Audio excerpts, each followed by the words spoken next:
I'm 63 years old and I drive a 1998 Ford F-150 with rust eating through the wheel wells and a tailgate that hasn't closed properly since 2009.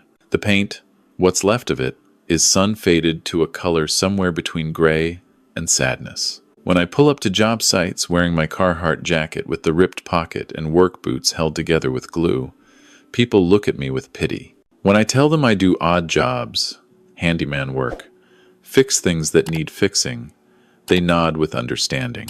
Of course he does. What else would a man his age with a truck like that be doing? My son-in-law Derek thought he knew exactly who I was. A retired trades worker barely scraping by on Canada pension plan and whatever cash jobs he could pick up.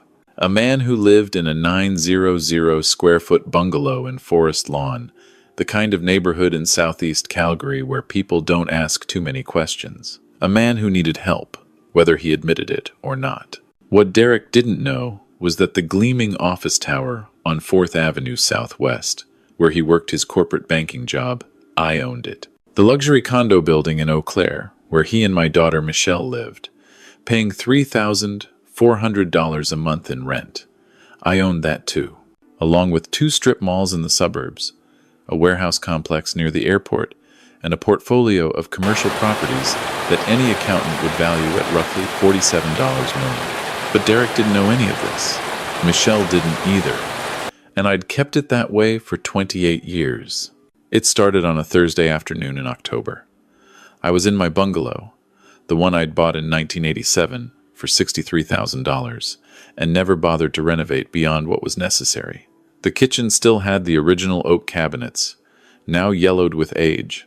The living room carpet was the same bronze shag that was there when I moved in. The furniture came from a combination of garage sales and one decent leather chair I'd bought new in 2003. Now cracked and faded.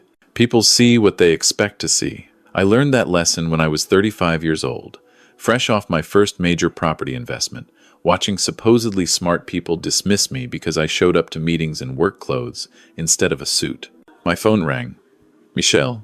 Hey, Dad. Her voice had that careful quality, the one she used when she was about to ask for something or tell me something I wouldn't like. Derek and I were wondering if we could take you to lunch this Sunday. There's this great place in Kensington we've been wanting to try, Kensington, where the brunch spots charge $22 for eggs. Benedict and people lined up for it. Sure, sweetheart, I said. Sounds good. Great. We'll pick you up at noon. I can drive myself. Dad, it's fine. We'll come get you. It'll be easier. Easier for who? I wondered. But I didn't push it. Sunday came. Derek pulled up in his BMW X5. A lease I happened to know cost him $1,087 a month because the property management company that handled my buildings had his credit application on file. He was making $165,000 a year at TD Bank. Good money, especially for Calgary. But he and Michelle were spending $198,000 a year, financing the gap with credit cards and a line of credit that was currently sitting at $47,000. They thought I didn't notice these things. They thought I was just Bob, the handyman dad, too simple to understand how the world really worked. Michelle got out of the passenger side wearing a Canada Goose jacket that retailed for $1,450. I knew because I'd seen the charge on the Visa statement that came through when she'd asked me to co-sign for her first credit card years ago. She'd never taken me off as a secondary holder, probably forgot about it. Hey, Dad. She hugged me, and I could smell her perfume, something expensive from Holt Renfrew. Derek nodded at me. Bob, how are you doing? Can't complain, I said, climbing into the back seat of the BMW. Truck's running fine. Got a few jobs lined up this week. I saw them exchange a look in the front seat, the kind of look that said, that's exactly what we need to talk about. The restaurant was called Pulcinella, one of those places with exposed brick and Edison bulbs hanging from the ceiling.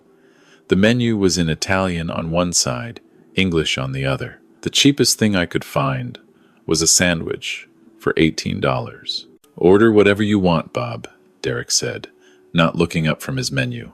Our treat. Our treat. Because they assumed I couldn't afford $18 for lunch. I ordered the sandwich. Michelle ordered a pasta dish for $34. Derek got the veal, $42.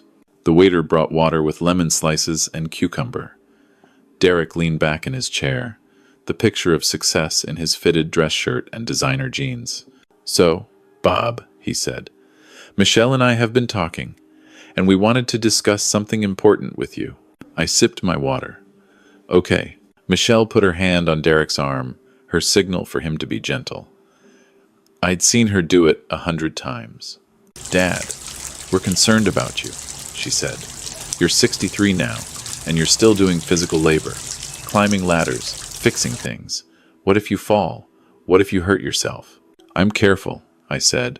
"We know you are," Derek said, his voice taking on that corporate smoothness, the tone he probably used with clients. "But the reality is, you're not getting any younger. And living in that neighborhood, in that house, it's not safe. There was another break-in on your street last month." He'd been checking the police reports. "Thorough. That was 3 blocks away," I said. "And they caught the guy." "Still," Michelle said, "we worry about you all alone in that house. No security system, no monitoring. What if something happens and nobody knows?" The food arrived. My sandwich looked fine, basic. Michelle's pasta came in a bowl the size of a serving dish. Derek's veal was artistically arranged on a white plate. "We've been looking into options," Derek said, cutting his veal. "There's a really nice retirement residence called Silvercrest Manor, out in the northwest, by Crowfoot. Beautiful facility. They have different levels of care, from independent living all the way to full support. Silvercrest Manor. I knew it well. I'd reviewed the business plan when they were getting financing 5 years ago. They'd approached me about investing. I'd declined. Too expensive, too pretentious, not enough actual care despite the price tag. "I don't need that," I said. "Not now," Michelle said quickly. "But we're thinking ahead, planning for the future. They have these wonderful apartments, Dad. 1 bedroom, full kitchen, activities every day. There's a gym, a swimming pool, a woodworking shop." "How much?" I asked. Derek and Michelle exchanged another look. "The base rate is $4,200 a month," Derek said. "But that includes all your meals, housekeeping, activities, everything. $4,200 a month. $50,400 a year. For what was essentially a 600 square foot apartment and cafeteria food. That's a lot of money," I said. "Which is why we've been working on a plan," Derek said, setting down his fork. He pulled out his phone, tapped a few times, turned it to show me a spreadsheet. Always a spreadsheet with Derek. "We've calculated your CPP, your old age security, any pension you might have from your trades work. With all of that, you'd be bringing in about $2,800 a month. $2,847. Actually, but close enough. So there's a gap of $1,400, Derek continued. "Michelle and I have talked about it, and we're prepared to help bridge that gap. We'd contribute $1,000 a month toward your residence fees. You'd just need to come up with the remaining $400. I took a bite of my sandwich. It was dry. Needed more sauce. "That's very generous," I said. Michelle's face brightened. "We just want you to be safe, Dad. To have peace of mind. And honestly, it would give us peace of mind too. Knowing you're in a place where there are people around, where someone's checking on you." "When were you thinking?" I asked. "Well," Derek said, leaning forward. This was his closing technique. I'd seen him use it at the building when he met with clients in the lobby cafe. "They have an opening coming up in January. If we put down a deposit now, we could secure it for you. That gives us 3 months to get your house ready to sell." "Sell my house?" "Dad, you don't need it," Michelle said. "It's too big for you anyway, too much to maintain. And honestly, the market in Forest Lawn isn't great, but we could probably get $380,000 for it. After paying off your mortgage, you'd have enough to cover the deposits at Silvercrest and have a nice little emergency fund." I didn't have a mortgage. I'd paid off that house in 1994, but they didn't know that. "We've already talked to a realtor," Derek said, pulling up another screen on his phone. "Guy I know from the bank. He thinks we could list in November, close by end of year. Perfect timing. You've been busy, I said. We're just trying to help, Bob, Derek said. We care about you. Michelle cares about you. This is family taking care of family. I looked at my daughter. She looked so much like her mother. Same dark hair, same brown eyes.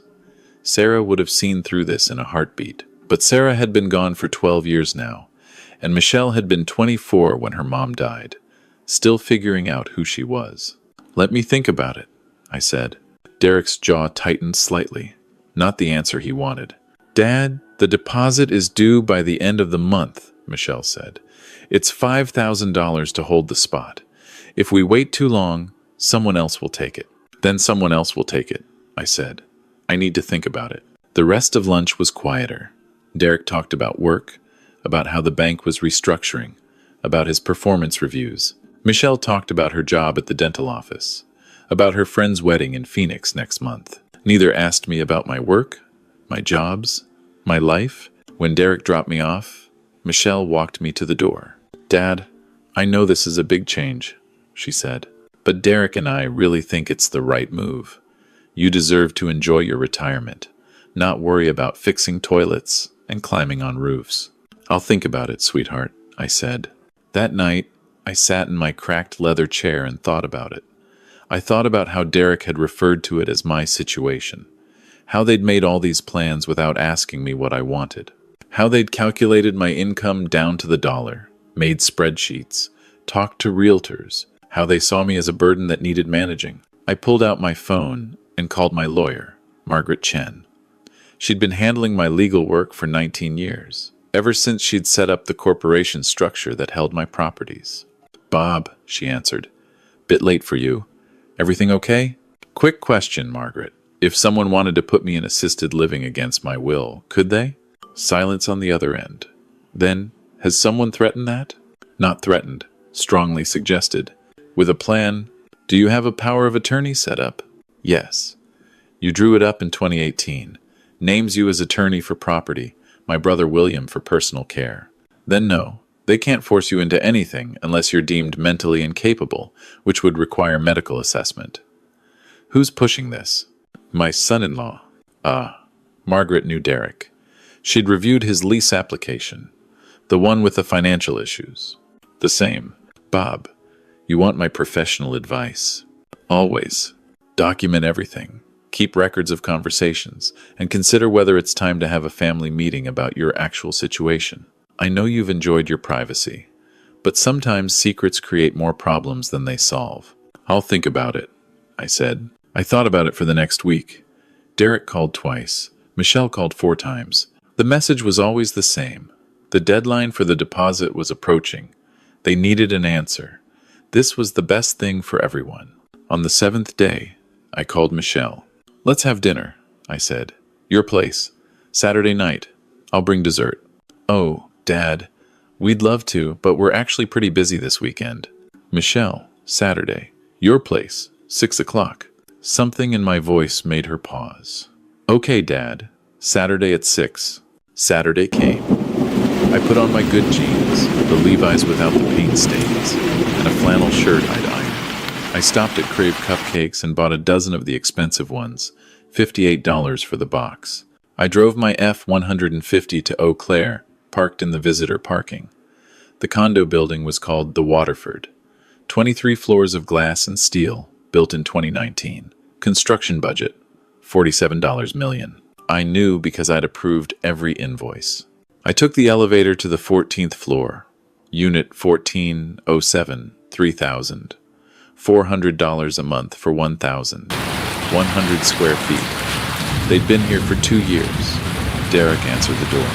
He looked surprised to see me in clean clothes. Bob, come in. The apartment was exactly what I'd expected. Restoration, hardware furniture, art from galleries on 17th Avenue, a kitchen with quartz countertops, and a gas range they probably never used. Through the floor-to-ceiling windows, you could see the Bow River and Prince's Island Park. Michelle came out of the kitchen, wiping her hands on a towel. Dad, you didn't have to get fancy cupcakes. Special occasion, I said. Is it? Derek asked. Sit down. I said. Both of you. They sat on their $4,500 sectional. I remained standing. I've given a lot of thought to your proposal, I said, about Silvercrest Manor. Michelle leaned forward, hopeful. And I appreciate the concern. I really do. But I'm going to decline. Derek's face darkened. Bob, we've been over this. You need... Let me finish, I said. And something in my voice made him stop. I'm declining because I don't need assisted living. I don't need help with my finances. And I certainly don't need to sell my house. Dad, we're just trying to help you plan for. For what, Michelle? For the inevitable decline you both seem to think I'm already in? I'm 63, not 93. I'm healthy, I'm capable, and I'm doing just fine. But your income, Derek started. My income is none of your business, I said quietly. But since you've made it your business, since you've calculated my CPP and my OAS and made your spreadsheets, I think it's time I tell you a few things. I walked to their window, looked out at the view. This building you live in, the Waterford. Do you know who owns it? Some property company, Derek said. Waterford Properties Incorporated. Patterson Holdings, I said. Which is the parent company of Waterford Properties Incorporated, which is a corporation I established in 1996. Silence. The deposit you put down when you moved in, $5,100. That money went into my business account. The rent you pay every month, $3,400. That's my income. You've been my tenants for 2 years, Derek. Michelle's face had gone pale.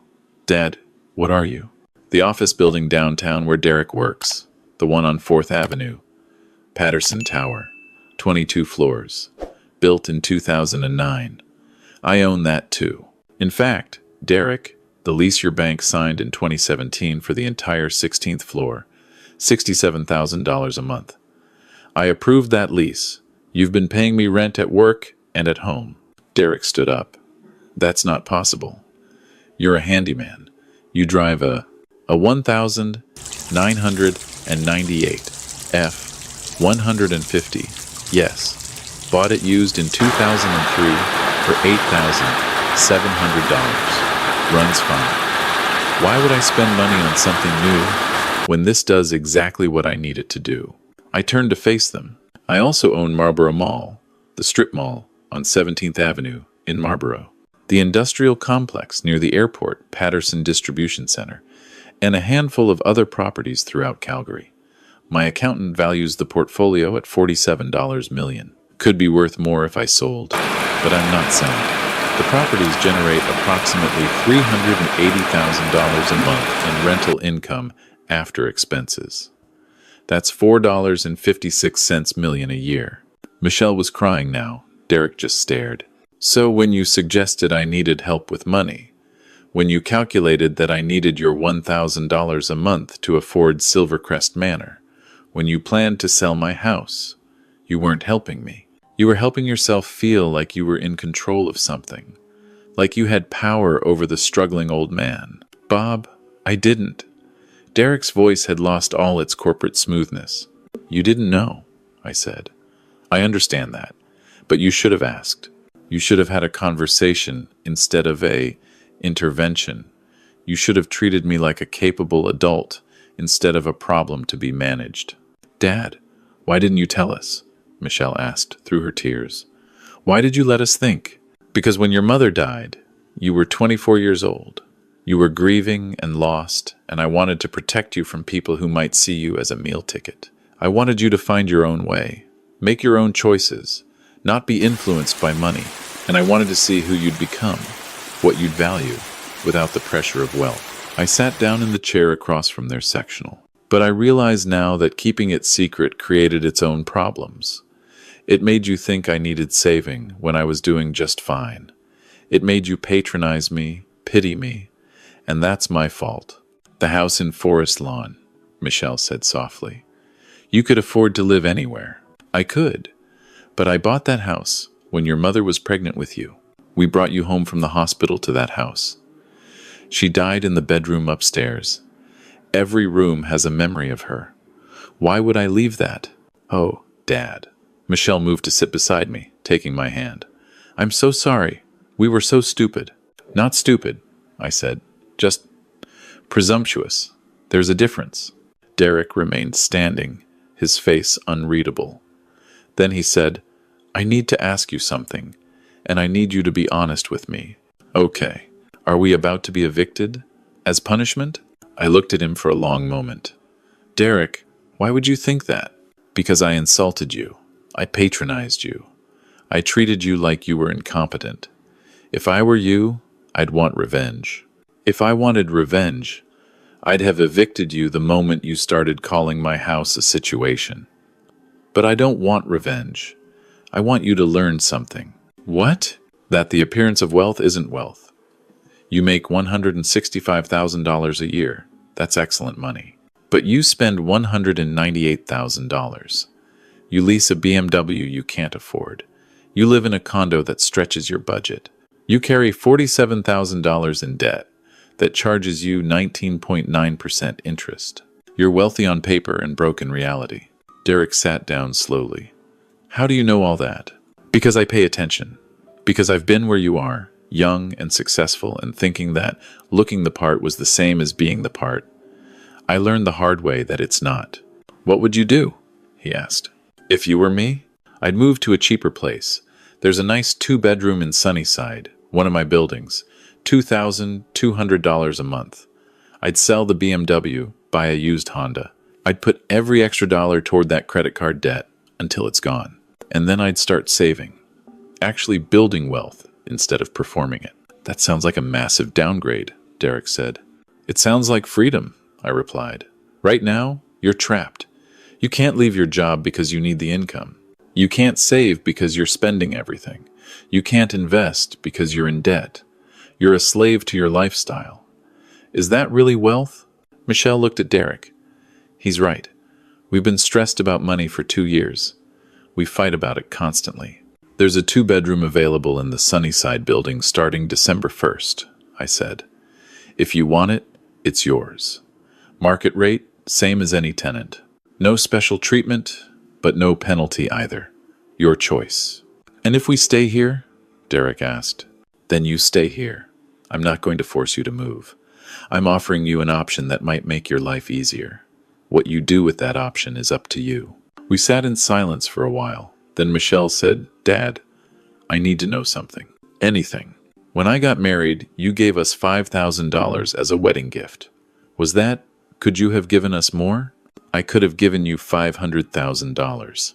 But would that have helped you or hurt you? She thought about it. Probably hurt us.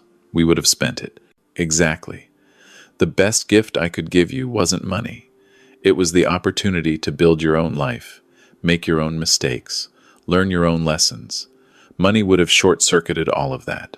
I wish Mom was here, Michelle said, crying again. She'd know what to say to make this all make sense. She'd tell you that fancy things don't make you happy. She'd tell you to live within your means. She'd tell you that time is more valuable than money, and that spending time together matters more than the price tag on your jacket. Derek spoke up, his voice rough. I apologize, Bob. I was condescending and presumptuous, and I treated you like you didn't know your own mind. That was wrong. Apology accepted, I said. But Derek, I need something from you. Anything. I need you to actually mean it. Not just apologize because you found out I'm wealthy, but understand why it was wrong. Because if I was just Bob the handyman with CPP and nothing else, I'd still deserve to be treated with respect. I'd still deserve to have my choices honored. My worth as a person doesn't change based on my bank balance. He nodded slowly. You're right, and I'm sorry for that too. For thinking that your financial situation gave me the right to make decisions for you. Thank you. Michelle wiped her eyes. Dad, can I ask what you're going to do with all of it? Eventually? Eventually is a long time away. But when that time comes, there's a trust set up. Part goes to charity, housing initiatives for low-income families, that sort of thing. Part goes to you, Michelle. But with conditions. What conditions? That you and Derek have demonstrated that you can manage money responsibly, that you've lived within your means, saved consistently, and built something of your own. Could be 5 years, could be 20. I'll know it when I see it. Another test, Derek said, but he was almost smiling. Not a test, a requirement. Because I've learned that giving someone wealth before they're ready to handle it doesn't help them. It destroys them, and I love you both too much to let that happen. Michelle hugged me. I love you, Dad. And I'm sorry we made you feel like you needed to prove anything to us. You didn't make me feel that way. I chose to stay quiet. But maybe it's time I stopped being quite so quiet. Derek stood, extended his hand. I shook it. We'll take the Sunnyside apartment, he said. If the offer's still open, it's open. And I'll sell the BMW. Buy something sensible. That's your choice to make. I'm not telling you what to do. I'm telling you what I'd do. You're a grown man. You make your own decisions. We talked for another 3 hours that night. About Sarah, about money, about choices and priorities, and what actually matters in life. When I left, Michelle walked me to the elevator. The cupcakes, she said. Crave. $58 for a dozen. I know what you're thinking, I said. That's not very frugal. No, it's not. But tonight was important. Tonight was worth celebrating properly. I'm frugal about things that don't matter. I spend on things that do. What's the difference? The difference is being there, showing up, making memories. Your mother and I used to go to Crave on our anniversary every year. We'd get the fancy cupcakes, sit in the park, and eat them while watching the river. I haven't been back since she died, but tonight felt like the right time. She hugged me again, harder this time. I miss her. Me too, sweetheart. Every day. That was 6 months ago. Derek and Michelle moved into the Sunnyside building in December. Derek sold the BMW, bought a 2019 Toyota Camry. They've paid off $31,000 of their credit card debt. Michelle cooks dinner twice a week instead of ordering Skip the Dishes. They're saving approximately $2,800 a month. Last week, Derek asked if I wanted to grab lunch. Not at some fancy place in Kensington. At Peter's Drive-In, the burger joint on 16th Avenue that's been there since 1962. We sat in his Camry eating burgers and milkshakes and talking about his plan to start investing in index funds. I understand now, he said. Why you drove the old truck. Why you kept the house. It wasn't about the money. It was about not letting money define you. Exactly, I said. I've got $47 million, but I'm still the same person I was when I had nothing. That's important to remember. Wealth changes what you can do. It shouldn't change who you are. Did it change you when you started making money? For a while, yes. I bought expensive tools I didn't need. A truck that was too fancy. I thought that's what success looked like. Your mother set me straight. She said, Bob, having money is nice. Being controlled by money is prison. So I sold the fancy truck, bought a reasonable one, and never looked back. Michelle's been asking about the properties, how I got started, what I learned.